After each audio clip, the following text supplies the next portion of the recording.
What's going on, everybody? This is JVB from the Post Game Report Podcast. Here I'm playing Dying Light on the PlayStation 4. It is a zombie game. How's the pain? Well, the premise is based on a zombie apocalypse. It has gameplay elements that remind me a lot of Condemned, which was on the Xbox 360, which is one of my favorite horror games of the last 10 years, I'd say, because Condemned utilized a lot of sound and really creepy enemies. And here in Dying Light, you have lots of similarities to Condemned. And then, of course, there's the whole parkour elements that you get in Mirror's Edge. And that's somewhat fluid, not 100% fluid, but it's not bad for a first-person shooter.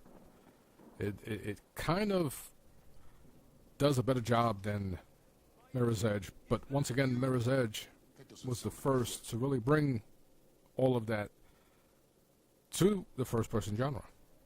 So you got to give it credit for that. Look, I've got to get out. And here I'm just I'm like in the ultimate safe zone, where if you want to run from the zombies, specifically at night, you can go to this safe zone. It's also where all of the major players are located. You have your hospital, your headquarters, your fellow messengers. You have everything in this tower. So that's where I'm at right now. Just walking around showing the visuals. This game was made specifically for the Xbox One, PlayStation 4, and PC, I believe. So it's not available on the PlayStation 3 or Xbox 360. I believe that's a good thing, because it's time that we see games utilizing the newer hardware. So as you can see, I'm raiding somebody's kitchen.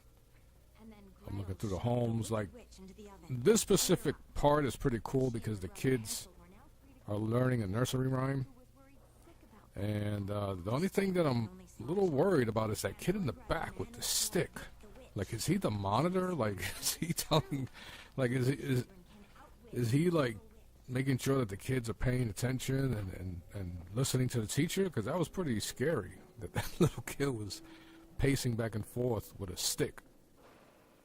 So here we have a bunch of people in front of somebody's door. Laundry room. You notice I ran real quick because I ain't doing no damn laundry. And here's the top of the tower. And as you can see, there's a vast scenery. You can see far distances. Not saying that you can travel all that, but it looks good nonetheless.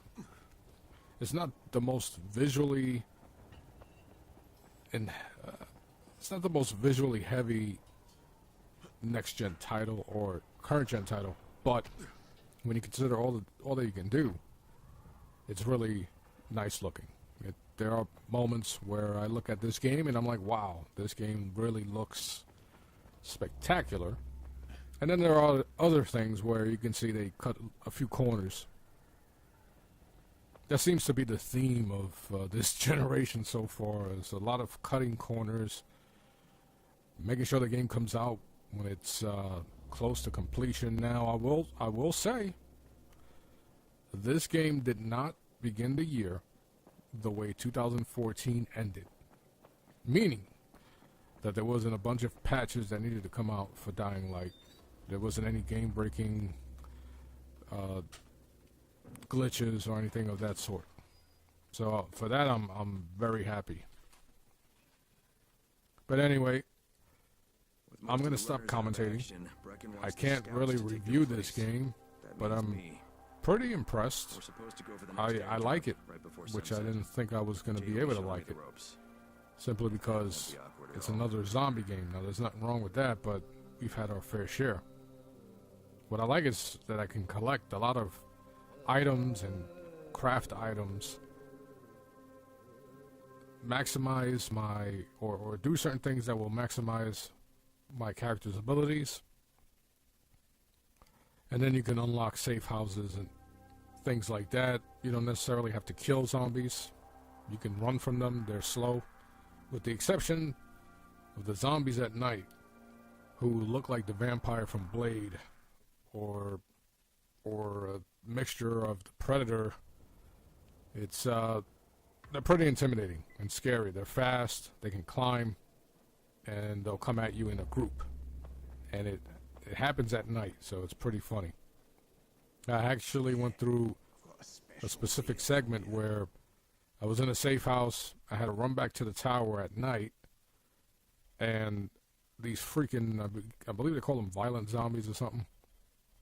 They were near the vicinity, and if they hear you, they come at you. So I was trying to figure a way how to get around them. It took me about an hour to finally gather myself and show some bravery so I can go out there. I died the first time, and then I taunted a few the second time around, where I would run back to the safe house, try to kill him with a Molotov. That didn't work. And then finally I just said the hell with it, and I ran. And I had a UV light, so that helped. With the UV light, you can turn around, shine it in their face, and it does something to them that scares them away.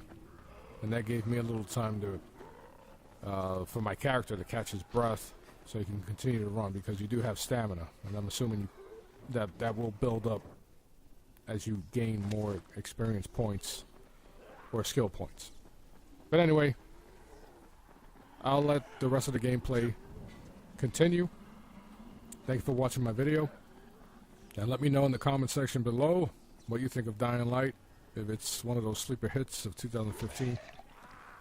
And also let me know about co-op, because I haven't tried that yet, and I'm looking forward to trying that. So until next time, I'm JVB. Enjoy the video.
Came in with the hazmats, Team 4. It was 2 days before they sealed the city, and our job was to go door to door and find out who was still all right. So we'd knock on doors. Sometimes you'd hear a voice that sounded like a person. So you'd go in. Only it turned out it was a viral. All angry and crazy. Just enough voice left to fool you. Sometimes they weren't alone. The suits are pretty tough. They're PVC with reinforced double-layered poly fiber cord. We thought we were safe, but it turned out the biters could chew right through it. Sometimes I see some of my old squad shambling around. Gets me down to see them like that. You know the funny thing? They're all biters now, but they can't bite. Because they don't have the brains to take off their masks. I'll tell you, this whole thing is pretty damn strange.